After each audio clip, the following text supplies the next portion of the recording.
سيئات أعمالنا من يهده الله فلا مضل له ومن يضلل فلا هادي له أشهد أن لا إله إلا الله وحده لا شريك له وأشهد أن محمدا عبده ورسوله أما بعد يا أيها الذين آمنوا اتقوا الله حق تقاته ولا تموتن إلا وأنتم مسلمون يا أيها الناس اتقوا ربكم الذي خلقكم من نفس واحدة وخلق منها زوجها وبث منهما رجالا كثيرا ونساء واتقوا الله الذي تساءلون به والأرحام إن الله كان عليكم رقيبا يا أيها الذين آمنوا اتقوا الله وقولوا قولا سديدا يصلح لكم أعمالكم ويغفر لكم ذنوبكم ومن يطع الله ورسوله فقد فاز فوزا عظيما فإن خير الحديث كتاب الله وخير الهدي هدي محمد صلى الله عليه وسلم وشر الأمور محدثاتها وكل محدثة بدعة وكل بدعة ضلالة وكل ضلالة في النار وقال الله تبارك وتعالى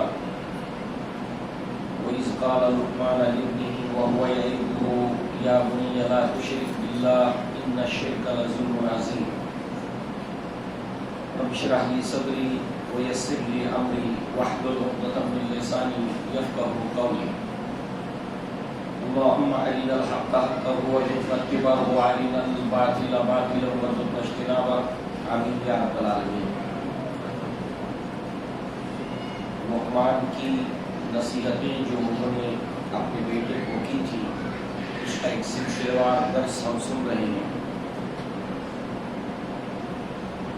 اسی نسبت سے جو پہلی نصیحت تھی لقمان کے اپنے بیٹے کو یا بنی لا تشرک باللہ، اے میرے بیٹے اللہ کے ساتھ شرک مت کیجیے، ان الشرک لظلم عظیم، شرک بہت عظیم ظلم ہے. اس نسبت سے ہم جو کلمہ پڑھتے ہیں لا الہ الا اللہ محمد رسول اللہ، تو یہاں پر پہلے نفی ہے، لا الہ نہیں ہے کوئی معبود، پہلے انکار ہے اور پھر اس کے بعد اس بات ہے. کوئی بات بہت زیادہ موقت قوی شدید اس وقت ہوتی ہے پہلے سرے سے کسی چیز کی نفی کی جائے اور اس کے بعد جو ہے وہ اس بات کیا جائے جو اس کے مخالف ہے. تو کوئی معبود نہیں ہے، یہ نہیں ہے کہ اللہ ہی معبود ہے، بلکہ کوئی معبود نہیں ہے سوائے اللہ کے، اور اللہ کے بعد اس بات اور زیادہ اس کو قوی بنا دیتا ہے. اللہ سے پہلے وہ ہر چیز کی نفی ہو جاتا ہے. اس لیے ایک مسلمان کے لیے جہاں پر اللہ تبارک و تعالیٰ کی توحید کو جاننا ضروری ہے، اس کے ساتھ ساتھ اس کے لیے یہ بھی جاننا ضروری ہے کہ اس کے مخالف اور اس کے مقابل جو شرک ہے وہ کیا ہے. بہت ضروری ہے. کیوں؟ اللہ تبارک و تعالیٰ نے قرآن مجید میں فرمایا کہ ان اللہ لا یغفر ان یشرک بہ ویغفر ما دون ذلک لمن یشاء، بے شک اللہ تبارک و تعالیٰ ہرگز معاف نہیں کرے گا کہ اس کے ساتھ جو ہے وہ شرک کیا جائے، ویغفر ما دون ذلک لمن یشاء، اور اس کے سوا شرک کے علاوہ جس کے لیے چاہے گا، جس قدر چاہے گا اللہ تعالیٰ معاف کرے گا. اور وَمَن يُشْرِكْ بِاللَّهِ، اور جو کوئی اللہ تبارک و تعالیٰ کے ساتھ شرک کرتا ہے فَقَدِ افْتَرَىٰ إِثْمًا عَظِيمًا، اس نے بہت عظیم جھوٹ اور بہتان باندھا. إِنَّ الشِّرْكَ لَظُلْمٌ عَظِيمٌ، اور یہاں پر بھی عظیم گناہ قرار دیا ہے اس کو جو اللہ کے ساتھ شرک کرتا ہے. پھر اللہ تعالیٰ نے فرمایا کہ ان اللہ لا یغفر ان یشرک بہ ویغفر ما دون ذلک لمن یشاء ومن یشرک، جو کوئی شرک کرتا ہے فقط ضل ضلالا بعیدا، تو وہ راہ راست سے بہت دور کی گمراہی کے اندر جا پڑا۔ اس لیے شرک کو جاننا ضروری ہے، کیونکہ شرک ناقابل معافی گناہ ہے۔ گناہوں کے اندر اکبر الکبائر، سب سے بڑا گناہ ہے کبیرہ گناہوں کے اندر۔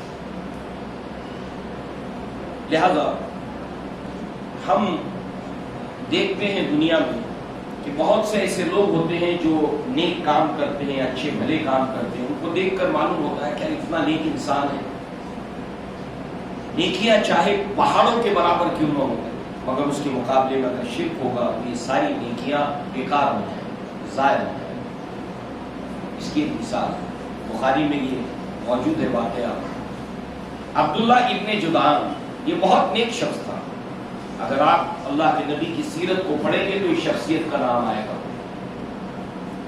بڑا ہی نیک انسان تھا قریش کے اندر۔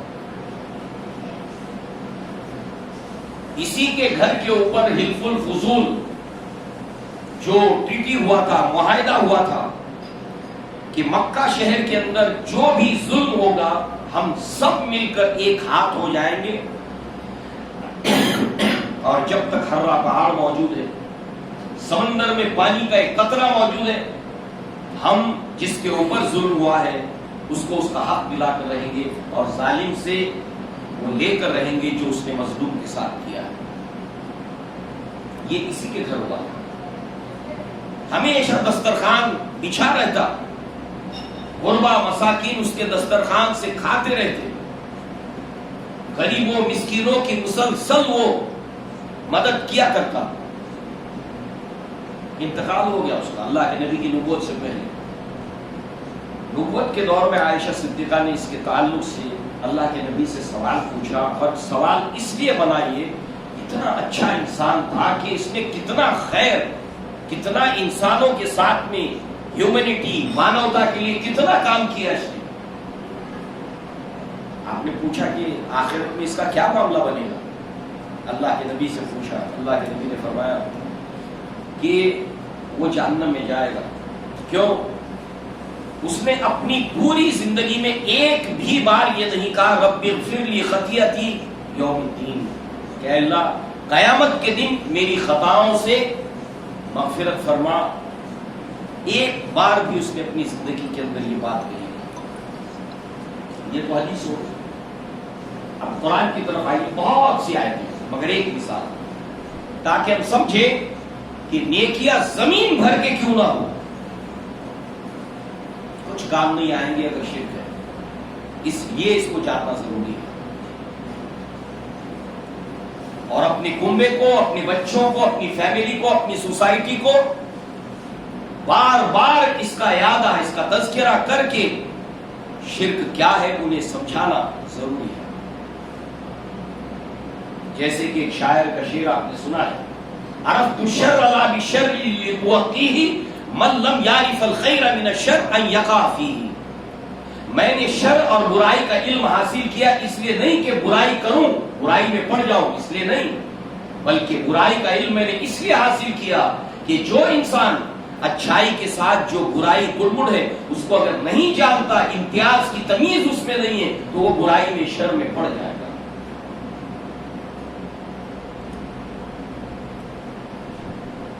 لہذا سورہ نور کے اندر اللہ تعالیٰ نے ایسے ہی لوگوں کے بارے میں جو ان کے بڑے اچھے اچھے اعمال ہوتے ہیں، بڑے بڑے چیریٹیبل ٹرسٹ ہیں، بہت سے مسلمان کہتے ہیں ہم صرف اچھے یہ لوگ ہیں، نہ ہمارے پاس کوئی چیریٹیبل ٹرسٹ ہے، نہ بڑے بڑے ہاسپٹلس ہیں، نہیں ہونا چاہیے، یہ ہماری کمی ہے۔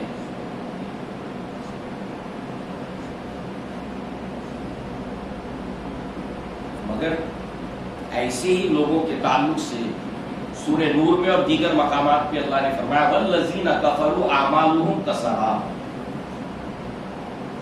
وہ لوگ جنہوں نے کفر کیا ان کے اعمال کی مثال ایسی ہے جیسے سراب، بقیعۃ یحسبہ الظمآن ماء، مثال دی گئی کہ سراب اور اس سراخ کو جو پانی نما چمکتا ہوا دکھائی دیتا ہے، ایک انتہائی پیاسا انسان ریگستان کے اندر پانی سمجھ کر بڑی تکلیف کے ساتھ اپنی پیاس بجھانے کے لیے وہاں تک پہنچتا ہے، اور وہاں کچھ نہیں پاتا، وہاں اللہ کو پاتا ہے، اور اللہ اس کا ٹھیک ٹھیک حساب کر دیتا ہے۔ ان اللہ سریع الحساب۔ ایسے ہی یہ بڑے اچھے اچھے پنیہ اور نیکی کے کام کرنے والے یہ سمجھیں گے کہ ضرور بضرور ہمیں اس کا کچھ ملے گا۔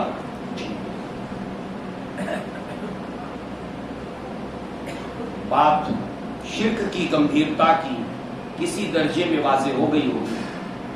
آخری بات، قیامت کے دن ایک انسان کو لایا جائے گا، اس کے دفتر کو کھولا جائے گا اعمال کے، یکے بعد دیگرے 99 گناہوں کے دفتر اس کے کھلے گا۔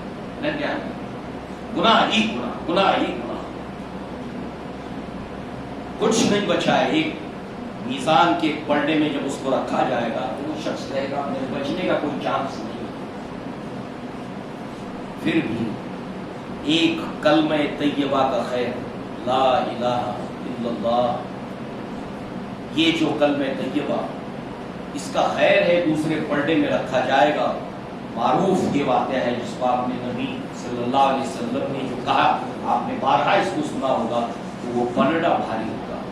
شرک کے نہ ہونے کی وجہ سے جو اللہ نے یہاں پر فرمایا کہ شرک کے علاوہ اللہ تعالیٰ ہر گناہ کے معافی کی اللہ تعالیٰ نے امید دلائی ہے، مگر ایک خیال رکھے ہر مسلمان، ہر مومن، کہ اس کے لیے گویا اگر وہ شرک نہیں کرتا تو گویا اس کے لیے ایسا نہیں ہے کہ اوپن لائسنس مل گیا اب جو چاہے کرتا ہے۔ اللہ نے فرمایا جس کو چاہے گا وہ اللہ کی مرضی ہے، وگرنہ توحید کا ماننے والا بھی کبیرہ گناہوں کی پاداش میں گناہ کو بھگتے گا اور پھر ایک وقت کے بعد نکلے گا جہنم سے، مگر اللہ جس کے لیے چاہے گا اس کو معافی کر دے گا، نہیں جائے گا جہنم اگر وہ شرک نہ کرتا ہو۔ تو اس کو اوپن لائسنس سمجھ کے جو ہے وہ یہ نہیں کہ اب چلو ٹھیک ہے ہم شرک نہیں کرتے، اب چاہے جو کرتے تھے، نہیں۔ لہذا اب دیکھیے شرک جو ہے وہ اس کو اگر ہم دیکھیں تو 3 طرح کے لوگوں کو آپ سمجھیں۔ ایک تو وہ ہے جو ملحد ہے،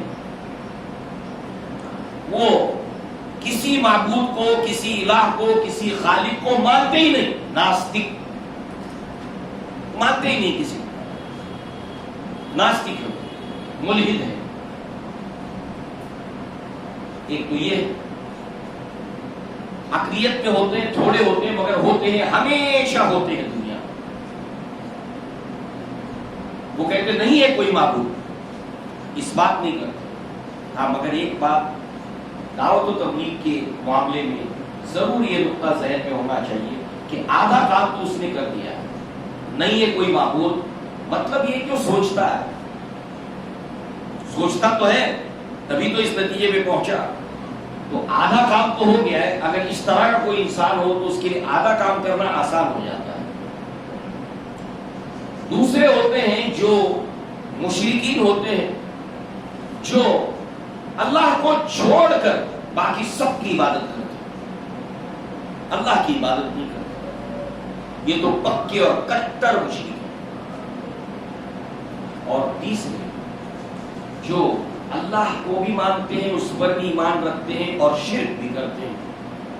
سورہ یوسف میں اللہ تعالیٰ نے فرمایا وَمَا يُؤْمِنُ أَكْثَرُهُمْ بِاللَّهِ إِلَّا وَهُمْ مُشْرِكُونَ، انسانوں کی اکثریت اللہ کو مانتی ہے، اس کے اوپر ایمان رکھتی ہے، مگر شرک بھی کرتی ہے۔ ہمارے لیے اہم تیسرا والا معاملہ، وہ لوگ جو اللہ کو مانتے بھی ہیں اور شرک بھی کرتے ہیں۔ اور اس نسبت سے ہم کہ شرک کے 3 کیٹیگریز کو مختصر انداز میں سمجھنے کی کوشش کریں، ایک فارمولے کی طریقے سے، ایک ضابطے کی طریقے سے، کہ فوراً ہمیں احساس ہو جائے کہ یہ کہیں شرک تو نہیں ہے، یا فوراً ہم تاڑ لیں کہ یہ شرک ہے۔ ایسا ضابطہ ہمارے ہاتھ آ جائے، ایسا اصول ہمارے ہاتھ آ جائے۔ لہذا شرک کو بنیادی طور پر 3 طرح سے کیٹیگرائز کیا گیا ہے، علماء نے، اسلاف نے، مفسرین نے، 3 طرح سے۔ اور ان تینوں طرح کے شرک سے اپنے آپ کو بچانا. پہلا شرک فی الذات، الوہیت، اللہ تعالیٰ کے الہ ہونے میں کسی کو شریک کرنا، شرک فی الذات، اس کی ذات میں کسی کو شریک کرنا. یعنی اس کا کسی کو رشتہ دار بنا دینا، یا کسی کو اس کا رشتہ دار، یا اس کو کسی کا رشتہ دار بنا دینا، یا اس کو معاذ اللہ کسی چیز کا جز قرار دینا، یا کسی کو اس کا جز قرار دینا. جیسے اس میں سے کوئی چیز نکلی ہے اور وہ یہ ہے، معاذ اللہ، سمپل. وہ ایسا ہے کہ سورہ اخلاص جب قریش نے کہا کہ اپنے اللہ کا تعارف ہمارے لیے کراؤ، آپ انٹروڈیوس کراؤ، جس رب کی آپ ہمیں عبادت دیتے ہو، اس کی دعوت دیتے ہو، تو اللہ تعالیٰ نے سورہ اخلاص نازل کی. قل هو اللہ احد اللہ الصمد، اس کے جیسا، اس کا ہم پلہ کوئی نہیں، لم یلد ولم یولد، نہ وہ کسی کی اولاد ہے، نہ اس کی کوئی اولاد ہے، اس کا کوئی ہمسر نہیں ہے، اس کے جیسا کوئی نہیں، کوئی نہیں، کوئی نہیں. اس لیے کہ جو جس کا پرتو ہوتا ہے، جو جس کا عکس ہوتا ہے، اس کی صفات کچھ اس میں آ جاتی ہے. اس اعتبار سے اس کے جیسا کوئی نہیں ہے. تو شرک فی الذات یا الوہیت کے بعد شرک فی الصفات، اللہ تعالیٰ کی جو صفات ہیں اس کے اندر کسی کو شریک کرنا، یا اللہ کی صفات کسی غیر کے لیے ماننا. برعکس اللہ کی صفات ہے صرف اللہ کے لیے، یہ کسی اور کے لیے مانی، شرک. کسی اور کے اندر اللہ کی صفات ماننا، شرک. صفات میں وہ یکتا ہے. اور عبادت کا مستحق صرف وہ اکیلا ہو جاتا ہے. لائق حمد تیری ذات کے محمود ہے تو، لائق سجدہ تیری ذات کے مسجود ہے تو، ان کے ساری میرا مقصون کے بندہ میں، خود نمائی تیرا دستور کے معبود ہے تو. عبادت میں کوئی اس کا ساجی نہیں، کوئی اس کا شریک نہیں. ایک بات اور سنو، توحید کی ماننے والی قوم میں شرک کی شروعات سٹارٹ کہاں سے ہوتا ہے؟ عبادت سے شروعات ہوتی ہے، اور پھر ہوتے ہوتے ترقی کرتے کرتے کرتے شرک کی ذات تک بات پہنچ جاتی ہے. یہ ارتقاء کی گندگی کا ہم انشاءاللہ اس مختصر وقت میں، اسٹارٹ الوہیت سے نہیں ہوگا، صفات سے نہیں ہوگا، عبادت سے اس کی شروعات ہوگی، اور پھر ہوتے ہوتے یہ ترقی کرے گا شرک، اور انتہا پر پہنچ جائے گا. شیطان ایسے ہی کام کرتا ہے. لہذا اب چلیے سب سے پہلے شرک فی الذات، اللہ کی الوہیت میں کسی کو شریک جاننا. اس شرک کے اندر وہ قومیں مبتلا ہوئی جنہوں نے آخرت پر ایمان رکھتی تھی، جنت جہنم کے اوپر ایمان رکھتی تھی، اللہ کے اوپر ایمان رکھتی تھی، اپنے آپ کو نبیوں کی طرف منسوب کرتی تھی، اپنے آپ کو اہل کتاب سمجھتی تھی. نمبر 1 یہود، شرک کیا ہے. وہ تمام عقائد جو اسلام نے دیے ان کے یہاں موجود تھے، مگر دیکھیے آپ کہ کس طریقے سے ایک اللہ کی کتاب کو ماننے والی، آخرت کو ماننے والی، ملائکہ کو ماننے والی قوم شرک میں مبتلا ہوئی. اس کی شرک کی داستانیں قرآن میں موجود ہیں. یہود، لہذا وہ کہتے تھے وقالت الیہود عزیر ابن اللہ، یہودی کہتے ہیں عزیر علیہ السلام اللہ کے بیٹے ہیں.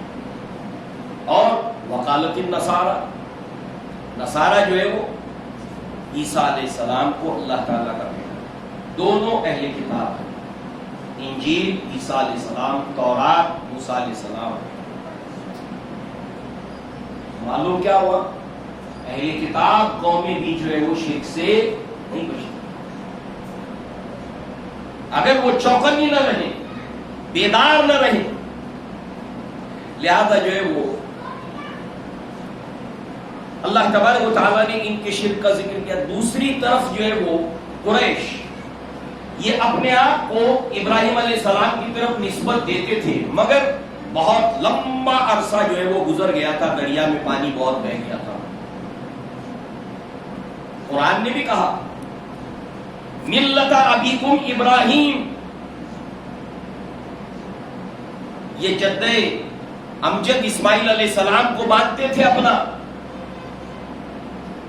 ابراہیم علیہ السلام کو اپنا جد امجد مانتے تھے، اور خود ابراہیم علیہ السلام، اسماعیل علیہ السلام کی تصویریں انہوں نے بنا رکھی تھی اور اس کو خانہ کعبہ میں رکھا ہوا تھا. انبیاء کی عبادت، نبیوں کی عبادت صرف اللہ. یہ 3 قومیں ہیں. اس کے علاوہ قریش نے اللہ کو مانتے تھے. قرآن میں سورہ روم پڑھیے، سورہ لقمان پڑھیے اور کئی جگہ پر کہ ان سے کہا گیا کہ ان سے سوال پوچھو. من خلق السماوات والارض، آسمان اور زمین کو کس نے پیدا کیا؟ پوچھو ان سے. وہ کہیں گے لَيَقُولُونَ اللَّهُ، اللہ نے. اللہ کو اللہ کے نام سے پکارتے تھے. اللہ کو اللہ کے نام سے یہ لوگ پکارتے تھے. ابھی آپ نے نام سنا جس کے بارے میں نبی نے فرمایا یہ جنت میں نہیں جائے گا، اس کا نام کیا تھا؟ عبداللہ ابن جدعان. یعنی اس نام کے کئی لوگ تھے. اللہ کو اللہ کے نام سے پکارتے تھے یہ لوگ. ایسا نہیں ہے کہ ہم دیکھتے ہیں کہ بہت سے لوگ کہ فلاں نام ہے جو اللہ کے اسماء میں سے تو نہیں ہے، عربی زبان کا لفظ بھی نہیں ہے، اور اس نام سے لوگ پکارتے ہیں تو کہتے ہیں یہ اصل میں جو ہے نا یہ نام یہ اصل میں ایسا ہے تو ایسا ہے تو ایسا ہے، تو اللہ کے اس نام کا مطلب اس کے اندر ہے. یعنی کھینچ تان کر کے اس میں سے کوئی مطلب نکالا جائے اس کی بھی کوئی بات نہیں تھی. سیدھا سیدھا اللہ کو اللہ کہہ کر پکارتے تھے. اور ایک دلیل یہ جب صلح حدیبیہ لکھی گئی تو اللہ کے نبی نے علی بن ابی طالب سے کہا کہ لکھو بسم اللہ الرحمن الرحیم. انہوں نے آبجیکشن لیا، یہ رحمان کون ہے ہم نہیں جانتے، ہمارے آبائی طریقے کے مطابق لکھو. معلوم ہوا کہ جب وہ لکھتے تھے تو کیا لکھتے تھے؟ تحریریں جب کرتے تھے بسمک اللہم. خانہ کعبہ کے اوپر مقاطع جو ہوا تھا اللہ کے نبی کا، بنو عبد المطلب کا، بنو ہاشم کا جو مقاطع کیا گیا تھا، شیب ابی طالب میں ان کو قید رکھا گیا تھا، اس کو خانہ کعبہ میں لٹکایا گیا تھا. اس مقاطع کو لکھ کر اس کا آغاز بسمک اللہم، جس کو پوری دیمک کھا گئی سوائے بسمک اللہم. دیکھیے کتنی دلیل ہے، مگر شرک کرتے تھے. یعنی اس کی گمبھیرتا کا ہمیں احساس ہونا چاہیے. ہمیشہ چوکنا، ہمیشہ چوکنا، اور اس کے علم کو بار بار اس کی تجدید ریوائز کرتے رہنا چاہیے. لہذا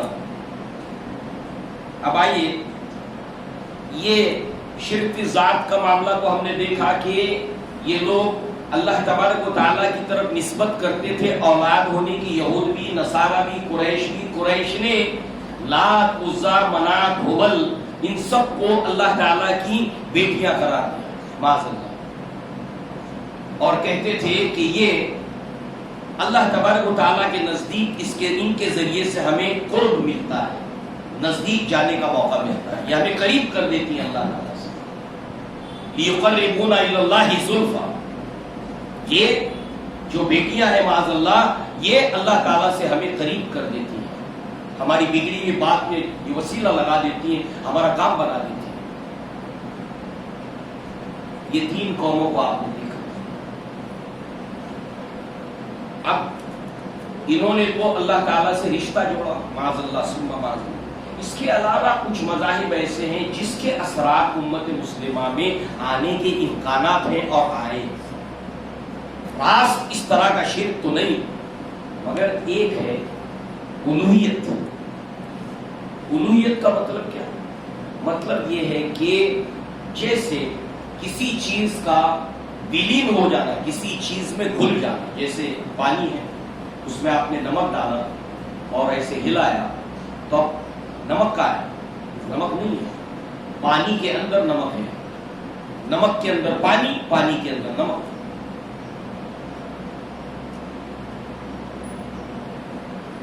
ایک اجتماع میں نے شرکت کی تھی، چلو کہا سنتے ہیں، بڑا اجتماع، اور اس کے اندر ایک سادھو کو بھی بلایا گیا تھا. وہ شاید اب تک زندہ ہے، سادھو اگنیویش. اور اس نے اپنی تقریر کا آغاز کیا، سارے کے سارے مسلمانوں کو ماننا، اور اس نے کہا کہ تمہارے اور ہمارے کلمے میں زیادہ فرق نہیں ہے، تھوڑا سا فرق ہے. تم لوگ کہتے ہو لا الہ الا اللہ محمد رسول اللہ، ہم لوگ کہتے ہیں لا الہ الا اللہ ذرہ ذرہ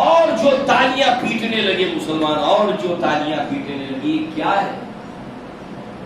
نادانی ہے، جہالت ہے، لا علمی ہے. کہ کتنا بڑا جو ہے وہ یہ کفر ہے وہ شخص کہتا، اس کے اوپر ہم کلیپنگ کر رہے ہیں. نہ جاننے کی وجہ سے آدمی پڑ جاتا ہے. اس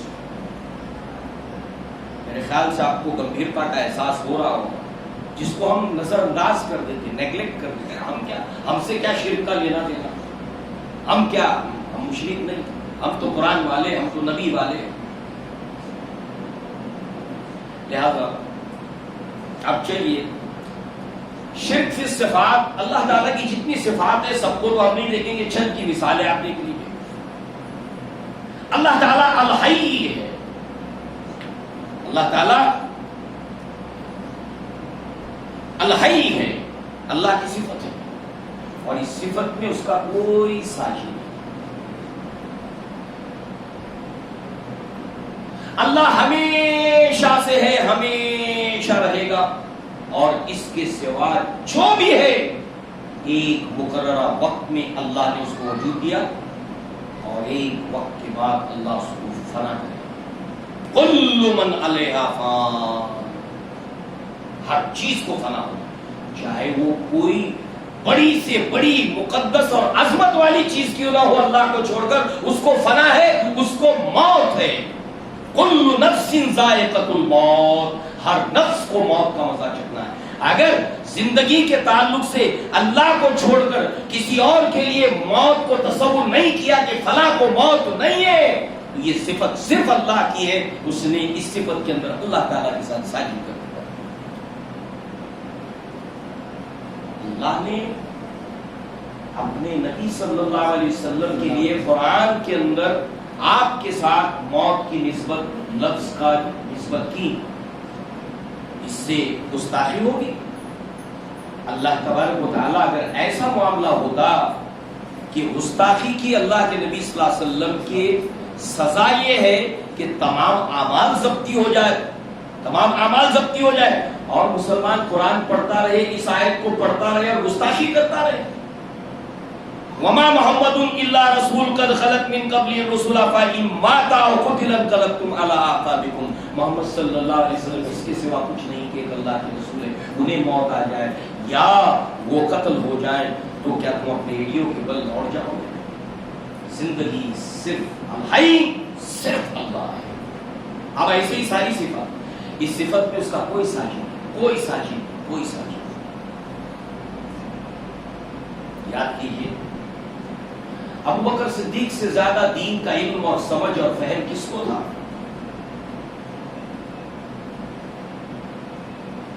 اللہ کے نبی صلی اللہ علیہ وسلم کے سب سے قریبی ساتھی. مگر جب اللہ کے نبی کی وفات ہوتی ہے، ممبر کے اوپر کھڑے ہو کر جب آپ خطبہ دیتے ہیں، کیا کہتے ہیں؟ اسی آیت کو تلاوت کرتے ہیں.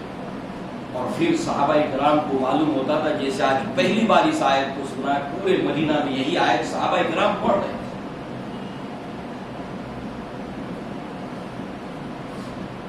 قریش جب اللہ کے نبی کے تعلق سے کہتے تھے کہ یہ دعوت پھیل رہی ہے، جانے دو، زیادہ فکر مت کرو، ایک نہ ایک دن تو ان کو موت آئے گی تو بات ختم ہو جائے گی.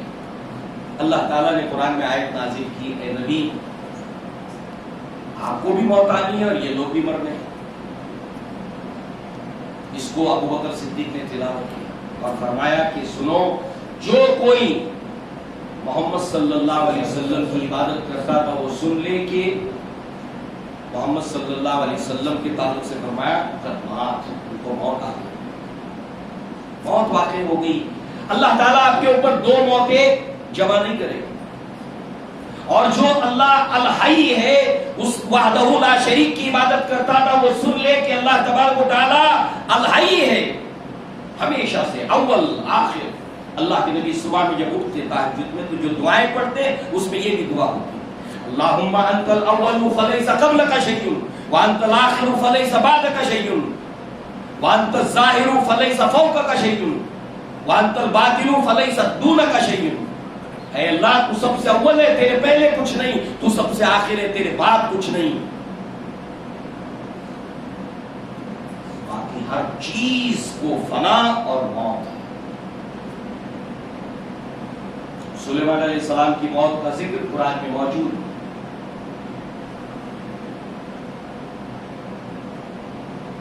اللہ تعالیٰ نے قرآن میں فرمایا ہم نے نبیوں کو ایسا نہیں بنایا کہ وہ کھانا نہ کھائے یا ان کے جسم کے اوپر موت طاری نہ ہو، ایسا بنایا ہی نہیں ہم نے.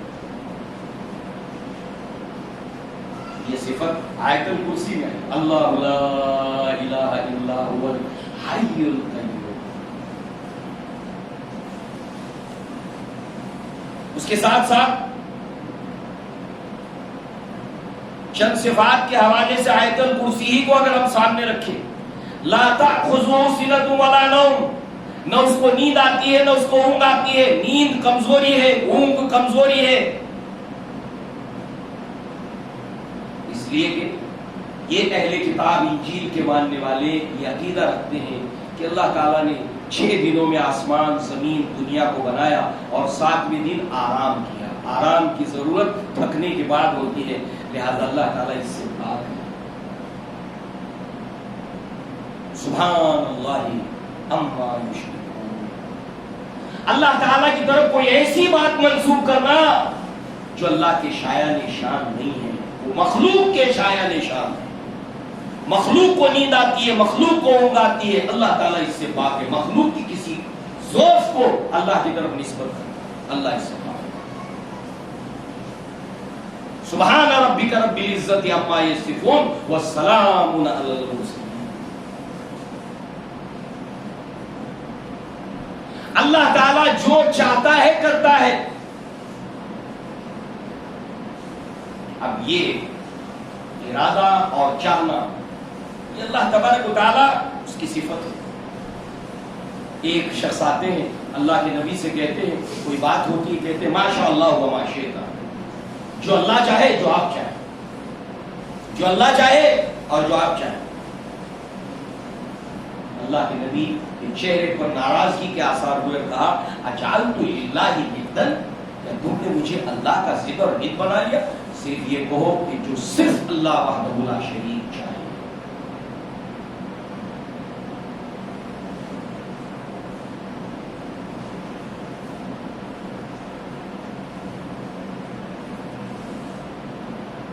شفاعت شافی مطلق اللہ تبارک و تعالی ہے، اس کے سوا کوئی شافی مطلق نہیں.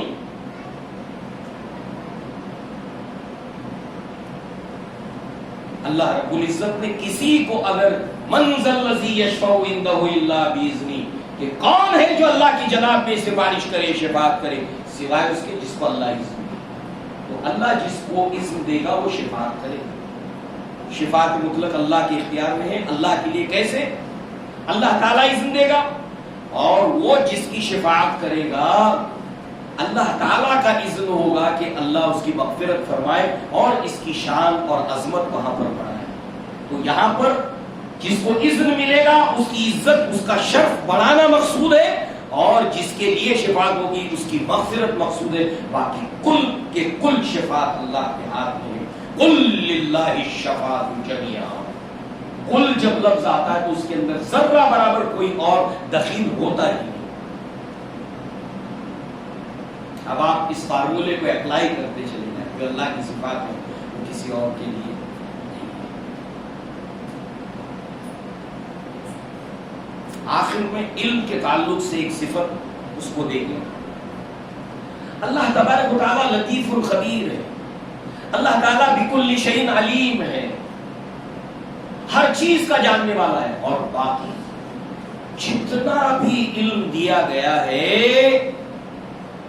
اس کے تعلق سے سمجھ لیں، بخاری میں مسلم میں وہ روایت ہے، جب خضر کے ساتھ موسیٰ علیہ السلام چل دیتے ہیں وہ ایک ناؤ میں سوار ہوتے ہیں، اس ناؤ کے اوپر جو ایک چڑیا آ کر بیٹھتی ہے تختے پر، دریا سے پانی پیتی ہے اور اڑ جاتی ہے۔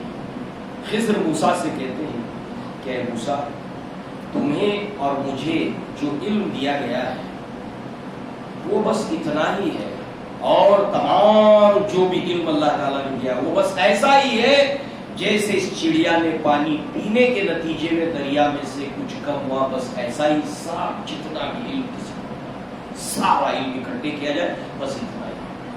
وَلَا يُحِيطُونَ بِشَيْءٍ مِّنْ عِلْمِهِ، اللہ کے علم میں سے کوئی احاطہ نہیں کر سکتا۔ اگر کوئی یہ سمجھے کہ کسی کو سب کچھ معلوم ہے آگا پیچھا، خود دیکھیے اللہ کے نبی صلی اللہ علیہ وسلم احد میں گئے، 70 صحابہ شہید ہوئے، آپ کے چچا شہادت پائے، آپ کے دندان مبارک شہید ہوئے، چہرہ خون سے نہا گیا، غشی آپ کے اوپر طاری ہوئی، آپ گڑھے کے اندر گرے، اتنا بڑا نقصان ہوا۔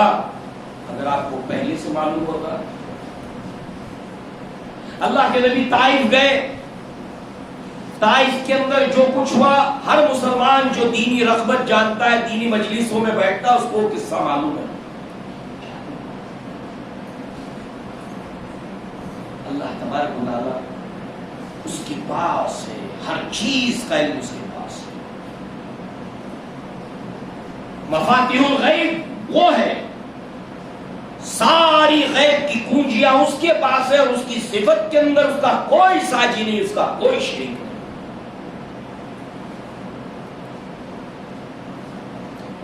اس کو اپلائی کرتے چلے، مخلوق کی کوئی صفت اللہ کے لیے نسبت دینا شرک، اور اللہ تعالیٰ کی کسی صفت کو مخلوق کے اندر کر دینا شرک۔ اب آئیے تیسرے، شرک فی ذات۔ شرک فی ذات کے حوالے سے ایک بات رہی، اللہ تبارک و تعالیٰ کا کسی کو جز جو قرار دینا، معاذ اللہ ثم معاذ اللہ، جیسے اس میں سے نور نکلا، وہ نور ہے معاذ اللہ ثم معاذ اللہ۔ دوسری طرف شعر سنیے، کسی غیر مسلم کا نہیں ہے، اور سوچئے شعر پر، سنیے آسان لفظوں میں، دھیان سے سنیے اور سوچئے کیا ہے یہ، اور بڑے لہک کر پڑھتے ہیں اس کو پڑھنے والے، جانے کتنی بار اس کو دہرایا گیا ہوگا، کس کس کی زبانی اللہ تعالیٰ ہماری حفاظت فرمائے۔ سنیے کیا کہہ رہے ہیں، وہی جو عرش پہ مستوی تھا خدا ہو کر، وہی جو عرش پہ مستوی تھا خدا ہو کر، اتر پڑا مدینے میں مصطفیٰ ہو کر، معاذ اللہ ثم معاذ اللہ۔ اور کہہ رہا ہے وَمَا يُؤْمِنُ أَكْثَرُهُم بِاللَّهِ إِلَّا وَهُمْ مُشْرِكُونَ، انسانوں کی اکثریت اللہ کو مانتی ہے مگر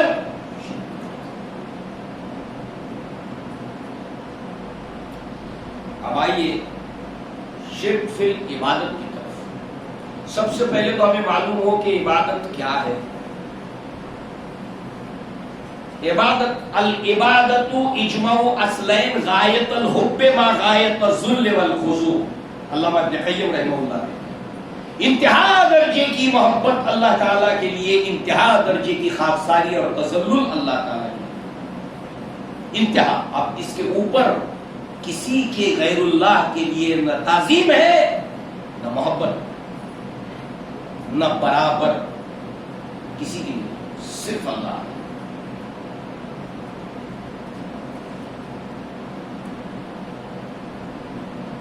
ماں باپ سے محبت ہوتی ہے، استاد سے محبت ہوتی ہے،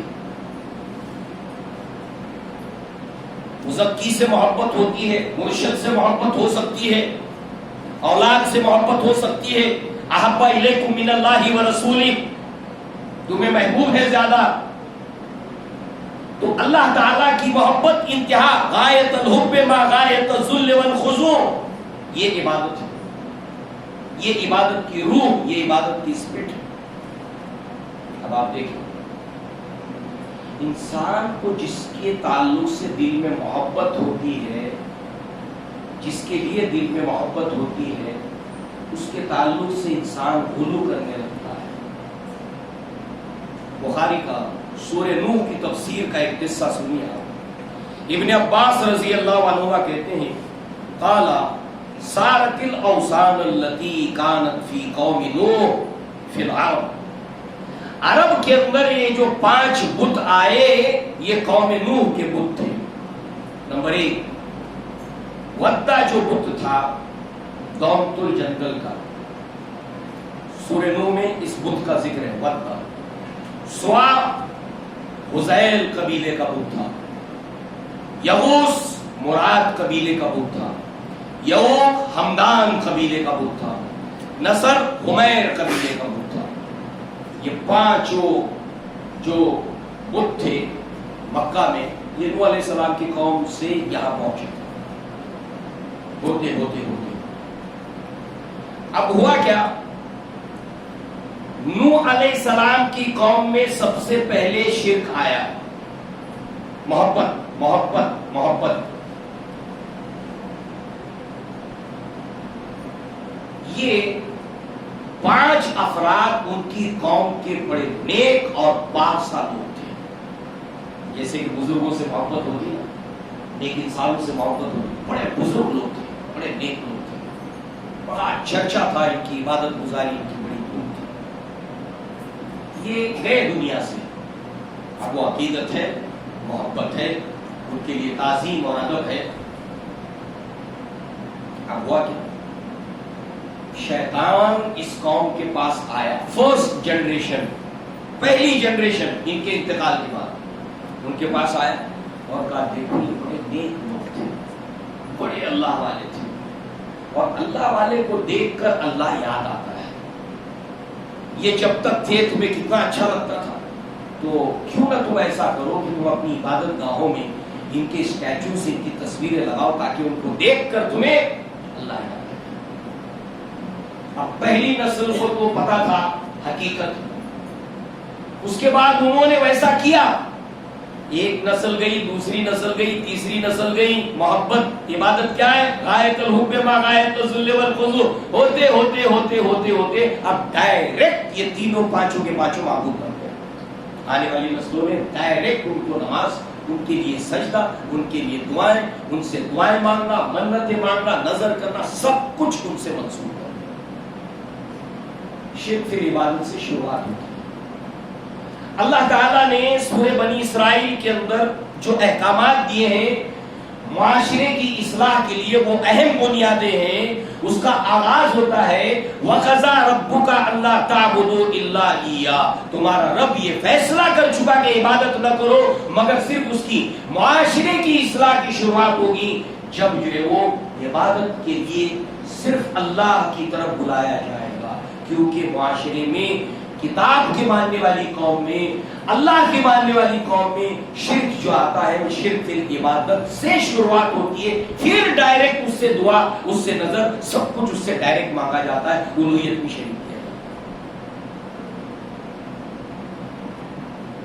لہذا اللہ کے نبی کے پاس صحابہ کرام آتے ہیں. اب عبادت ہے، اب دعا ہو العبادہ، دعا عبادت ہے. اور اللہ تعالیٰ نے قرآن میں جا بجا فرمایا، اپنے جنتی بندوں کی صفت بیان کی، والذین لا يدعون مع اللہ الہا آخر، کہ وہ اللہ کے سوا کسی اور سے دعا نہیں مانگتے، دعا صرف اللہ سے. پھر کچھ عبادت کے مراسم ہیں. انتہا درجے کا تذلل، خاکساری اللہ تعالیٰ کے لیے. اب ہم اللہ کے سامنے کیسے کھڑے رہتے ہیں نماز میں؟ اللہ نگاہ نیچے، ان تعبد اللہ کانک تراہ فإن لم تکن تراہ فإنہ یراک، وہ اللہ کی عبادت اس طرح کر جیسے اللہ تعالیٰ کو تو دیکھ رہا ہے یا اللہ تجھے دیکھ رہا ہے۔ یہ تعظیم، یہ تذلل، یہ خاکساری اللہ کی، رکوع تذلل ہے، خاکساری ہے، مراسم اللہ کی، سجدہ اللہ تعالیٰ، مراسم رکوع۔ صحابہ نے کہا اللہ کے نبی سے، اللہ کے رسول، یہ قیصر اور کسریٰ کو لوگ سجدہ کرتے ہیں، آپ کہیں زیادہ حقدار ہیں اس کے، ہم کو اجازت دیں کہ ہم آپ کو عبادت کا نہیں تعظیمی سجدہ کریں، تعظیم کا سجدہ، آپ کی عظمت، آپ کی شان۔ اللہ کے نبی نے فرمایا کہ میری شریعت کے اندر اگر سجدے کی اجازت ہوتی بفرض محال، تعظیمی، تذلل، خاکساری، تو میں عورتوں سے کہتا کہ وہ اپنے شوہروں کو سجدہ کریں، اگر کوئی امکان ہوتا۔ اللہ کے نبی نے روکا اور امت کو تاکید کی کہ میرے معاملے میں غلو کرنے سے بچو، جس طرح نصارہ نے مسیح ابن مریم کے بارے میں غلو کیا۔ اب دیکھیے آج ہندوستان کے اندر صدیوں سے کتنے ایسی جگہیں ہیں کہ جہاں پر انسان جب داخل ہوتا ہے ویسے جھکتے ہوئے داخل ہوتا ہے، جب پلٹتا ہے تعظیم میں تو پیٹھ نہیں دکھاتا، جھکتے ہوئے باہر نکلتا ہے اور پھر اس کے بعد اپنے آپ کو علیحدہ کرتا ہے۔ دکھاؤ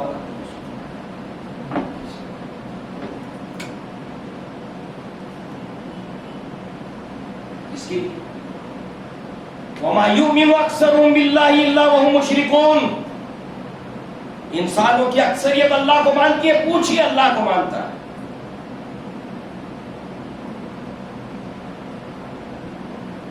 اللہ تبارک و تعالیٰ نے قرآن مجید میں فرمایا وَمِنَ النَّاسِ مَن يَتَّخِذُ،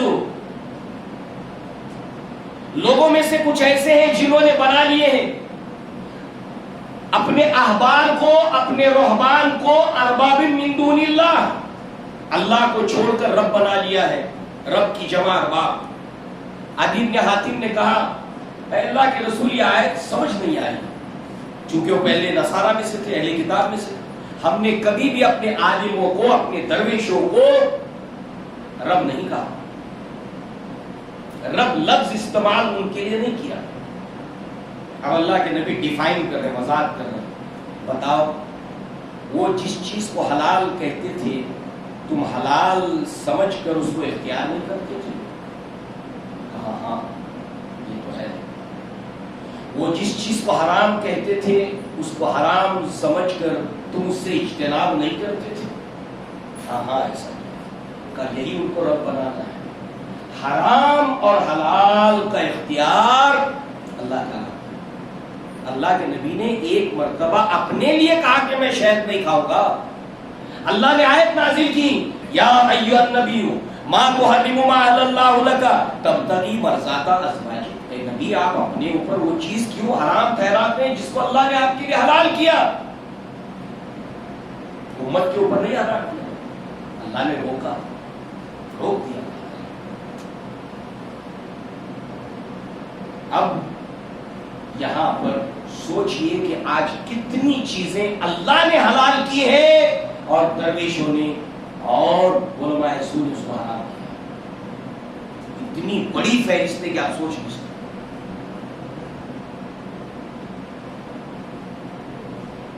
یہ ہے اپنے عالموں کو، اپنے درویشوں کو رب بنانا اللہ تعالیٰ کو چھوڑ۔ یہ ہے پورا ایک اسپیکٹرم شرک کا، اللہ تعالیٰ کی ذات میں اس سے کسی کا رشتہ جوڑنا، اس میں سے کسی کا جز اجزاء قرار دینا، معاذ اللہ اس کی اولاد کوئی رشتہ دار بنا دینا، یہ شرک فی ذات ہے، اس کی ذات میں کسی کو شریک کرنا۔ صفات جتنی اس کی صفات بتائی قرآن نے، اللہ کے نبی نے، اس صفات میں مخلوق کی طرف وہ صفات منسوب کرنا یا مخلوق کا ضعف اور کمزوری اللہ تعالیٰ کی طرف منسوب کرنا، شرک فی الصفات اور شرک فی العبادت، یہ تین چیزیں ہیں جس کے بارے میں ہمیشہ ہمیں اس کا دھیان پراپت کرتے رہنا چاہیے اور اپنے ایمان کو خالص بنانے کا اور اس کے ساتھ اللہ تعالیٰ سے اسی چیز کی دعا کرتے رہنا چاہیے کہ اللہ تعالیٰ جب تک ہمیں زندہ رکھے، اسلام کے اوپر زندہ رکھے، اللہ تعالیٰ ایمان کے اوپر زندہ رکھے، اللہ تعالیٰ ہمیں سچا پکا موحد بنائے اور ہر طرح کے شرک سے ہمارے ایمان کی حفاظت فرمائے۔ آخر میں نبی نے ایک وارننگ دی تھی صحابہ کرام کے سامنے، آپ نے کہا تھا کہ جلی شرک کے تعلق سے تو مجھے اندیشہ نہیں ہے، ہاں مگر شرک اصغر، وہ شرک اصغر کیا ہے؟ ریا۔ اس کو پہچاننا اللہ کے نبی نے فرمایا اتنا مشکل ہے کہ جیسے کالے پتھر کے اوپر کالی چونٹی کا سرسرانے کو جاننا مشکل ہے، اتنا مشکل ہے۔ آپ نے دیکھا نا، تین لوگوں کو سب سے پہلے قیامت کے دن لایا جائے گا، عالم، سخی اور مجاہد۔ اللہ تعالیٰ اپنے انعامات گنائے گا تینوں کے اوپر۔ وہ عالم کہے گا میں نے تیرے علم کو دنیا کے اندر پھیلایا، اللہ کہے گا قال کذبت، تو جھوٹا ہے، تو نے یہ سب اس لیے کیا ہے، جو قال عالم او قاری، لوگ تجھے عالم کہیں، لوگ تجھے قاری کہیں، فقط قیلا کہا جا چکا، اور جو منہ کھینچتے ہوئے لے جا کے القیا فی النار، جہنم میں ڈالا جائے گا۔ یہ قرآن کی تبلیغ کر رہا ہے، دین کی تبلیغ کر رہا ہے، اسلام کی تبلیغ کر رہا ہے، دلیلیں دے رہا ہے، سب کچھ ہے، مگر دل میں کیا ہے، مجھے لوگ بہت بڑا عالم کہیں۔